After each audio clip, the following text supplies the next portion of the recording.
Grow up your life में एक बार फिर से आप सबको श्वेता का प्यार भरा नमस्कार। आज की अपनी इस वीडियो में हम DIY मल्टीपर्पस ऑर्गेनाइजर के साथ साथ वीकली क्लीनिंग पे भी बात करेंगे। मंडे की है, अभी सुबह के 5 बज रहे हैं। रेनी सीजन है, बहुत अच्छे से तो मेरी मॉर्निंग वॉक नहीं चल रही है क्योंकि कभी भी बारिश हो जाती है, लेकिन खुद को प्रोडक्टिव बनाए रखने के लिए फिजिकल एक्टिविटी भी बहुत ज़रूरी है। थोड़ी देर एक्सरसाइज कर लेना, वॉकिंग कर लेना, सुनने में बहुत छोटी छोटी सी बातें हैं, लेकिन ये चीज़ें हमें और हमारे हेल्थ को लॉन्ग टर्म में फ़ायदा पहुंचाती है। ये अनार का पेड़ है। जब इसे लगाया था बहुत छोटा सा था, पता नहीं था कि इतने अनार इसमें आएंगे, हमें पता नहीं था कि इसका इतना फ़ायदा हमें मिलेगा। ठीक इसी तरीके से अपने लिए किए गए छोटे छोटे से प्रयास हमें लॉन्ग टर्म में बहुत अधिक फ़ायदा पहुंचाते हैं। बाहर से आने के बाद मैंने थोड़ी सी एक्सरसाइज की, ब्रेकफास्ट बना लिया, घर के बेसिक कामों को यहाँ पर मैंने पूरा कर लिया। अब घर के कुछ ऐसे काम हैं जो बहुत ज़रूरी हो गए हैं, ये वीकली क्लीनिंग में आते हैं। बारिश होती है तो घर के खिड़की दरवाजे भी बहुत अधिक गंदे हो जाते हैं। इनकी क्लीनिंग के लिए मैंने गर्म पानी में वॉशिंग पाउडर और विनेगर डाल करके यूज़ किया है। पूरे घर के सभी डोर्स को मैंने क्लीन किया है। दिखने में बहुत आसान है पर ये बहुत टाइम टेकिंग होता है। ऐसा कोई रूल तो नहीं होता है, लेकिन हमारे घर के जो भी काम जिन्हें हम बिल्कुल भूल जाते हैं, यदि हम पेपर पर लिख लेते हैं तो वो काफ़ी हेल्पफुल होता है। मैंने भी इसे पेपर पर लिख रखा था। पिछले 4 दिनों से मुझे ये दिख रहा था कि इसकी क्लीनिंग करनी है। शायद ये लिखा हुआ नहीं होता तो कर नहीं पाती। सोफ़ा हो, फ्रिज हो या बेड हो, इन सब के पीछे की क्लीनिंग कुछ दिनों बाद ही बहुत ज़रूरी हो जाती है। इन सब चीज़ों को मैंने लिख रखा था, जिसकी वजह से बहुत ही आसानी से इसकी क्लीनिंग कर पा रही हूँ, क्योंकि वो चीज़ें मुझे बार बार दिख रही थी। तो ये एक अच्छा तरीका होता है, जब हम चीज़ों को लिख लेते हैं तो बहुत ही आसानी से उन चीज़ों को क्लीन कर पाते हैं। आज नहीं होता है तो कल ज़रूर हो जाता है। बिल्कुल प्रैक्टिकल सी बात है, हम हर रोज़ ढेर सारी क्लीनिंग कर ही नहीं सकते हैं। ये मेरा वुडन सोफ़ा है। सोफ़ा की सफाई आगे से तो हो जाती है, मगर पीछे और नीचे की तरफ बहुत दिनों से सफाई नहीं हुई है, तो उसमें जाले वगैरह लग जाती हैं। इसकी भी क्लीनिंग ज़रूरी रहती है। मैंने सोचा था कि इसके कवर्स वगैरह को भी चेंज कर दूंगी, लेकिन मौसम को देखते हुए मुझे लग रहा है कि ये काम मुझे अभी नहीं करना चाहिए। बाहर का सीन दिखाती हूँ। बारिश अब स्टार्ट ही होने वाली है।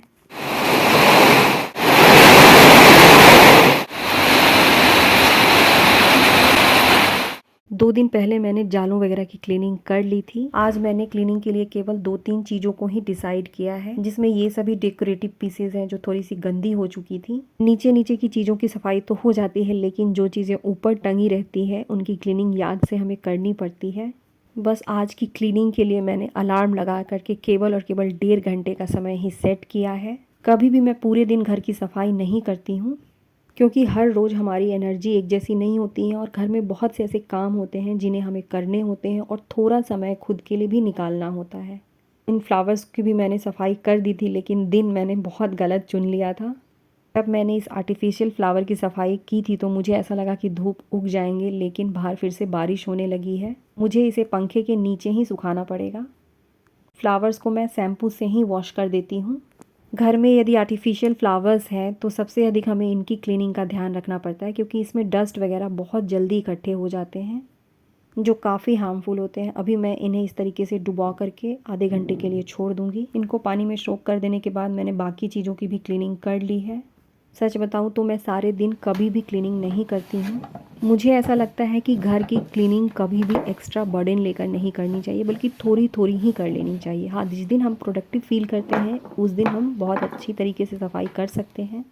इन सब चीज़ों की क्लीनिंग करते करते लगभग 1 से 1.5 घंटे होने वाले हैं, तो फ्लावर को वॉश कर देने के बाद आज की क्लीनिंग को यहीं पर ख़त्म करूँगी।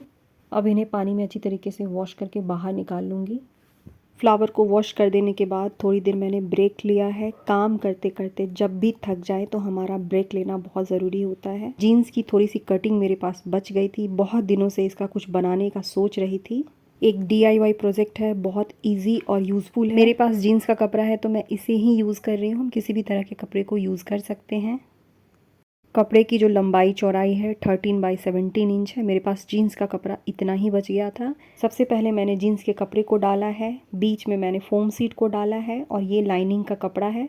लाइनिंग के कपड़े से भी मैंने एक ऑर्गेनाइज़र बनाया था जिसे आप लोगों ने काफ़ी पसंद किया था। उसी का कपड़ा ये बच गया है जिसे मैं लाइनिंग के लिए यूज़ कर रही हूँ। इस तरीके से कपड़े को रखने के बाद हम इसमें पिन लगा लेंगे ताकि वो आपस में इधर उधर हिले नहीं। अब पूरे में इस तरीके से स्ट्रेट लाइन खींचते हुए हमें इसकी क्वेल्टिंग कर लेनी है। स्टिचिंग करना मुझे पसंद है, चाहे मैं इसकी वीडियो रिकॉर्ड करूं या ना करूं, ये एक काम है जिसे मैं करती हूं, मुझे अच्छा फील होता है। जो एक्स्ट्रा एक्टिविटीज़ होती हैं वो केवल पैसे बचाने के लिए नहीं की जाती हैं, बल्कि ये चीज़ें हमें मेंटली स्ट्रॉन्ग बनाती हैं, हमें और हमारे दिमाग को बिज़ी रखती हैं। अपने हाथ से बनाई हुई चीज़ें हमें एक अलग कॉन्फिडेंस दिलाती हैं। पूरे में क्वेल्टिंग हो चुकी है। अब इसके दोनों किनारों पर ये वाइट कलर की पट्टियों को अटैच कर दूंगी।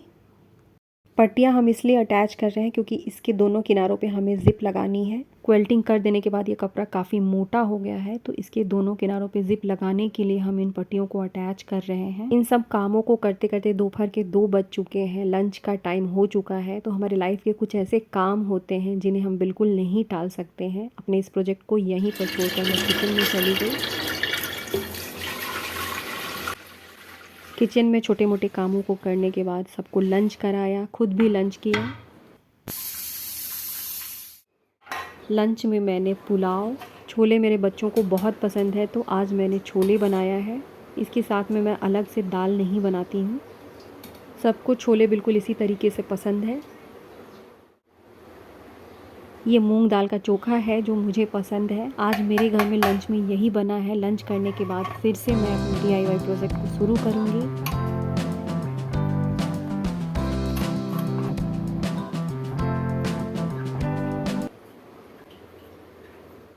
अब इन्हीं दोनों वाइट पट्टियों में मैंने ज़िप को अटैच कर लिया है। ज़िप लगाने की वीडियो मैंने रिकॉर्ड नहीं की है क्योंकि मैंने अपने चैनल पे ऑलरेडी ज़िप कैसे लगाएं की वीडियो अपलोड कर रखी है। जहाँ से हमने ज़िप को अटैच किया है उसे इस तरीके से आपस में डबल फोल्ड करते हुए दोनों कॉर्नर्स पे 1-1 इंच पे लाइनिंग लगानी है हमें। इस तरीके से हम दोनों कॉर्नर्स पे 1-1 इंच की बॉक्सेस बना लेते हैं और उनकी कटिंग कर लेते हैं।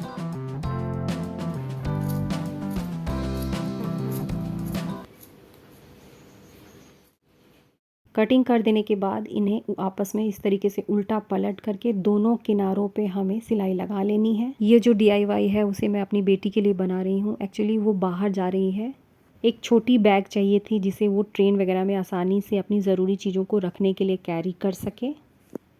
दोनों किनारों पर सिलाई लगा देने के बाद जहाँ से हमारी कटिंग थी वहाँ से हम इसे इस तरीके से करते हुए इस पर सिलाई लगा देंगे। मैंने इसके दोनों कॉर्नर्स पे इस तरीके से स्टिचेस लगा दिए हैं।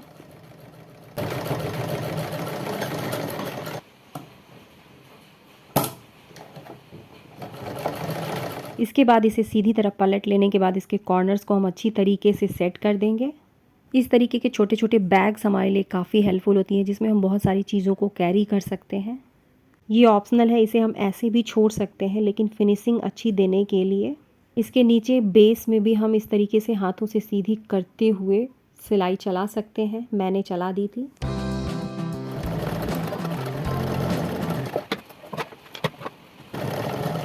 अब हमने बना ली है अपनी मल्टीपर्पज़ ऑर्गेनाइज़र को। इसे डेकोरेट करने के लिए मैंने ये स्टिकर ली है।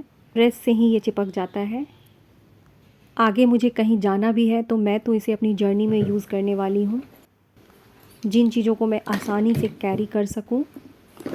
वैसे इसका हम मल्टीपल यूज़ कर सकते हैं। तो आज की वीडियो में यही सब कुछ था। वीडियो को ख़त्म करती हूँ। अब मेरी मुलाकात आप सबसे होगी मेरे अगले वीडियो में। तब तक आप सबको श्वेता का प्यार भरा नमस्कार।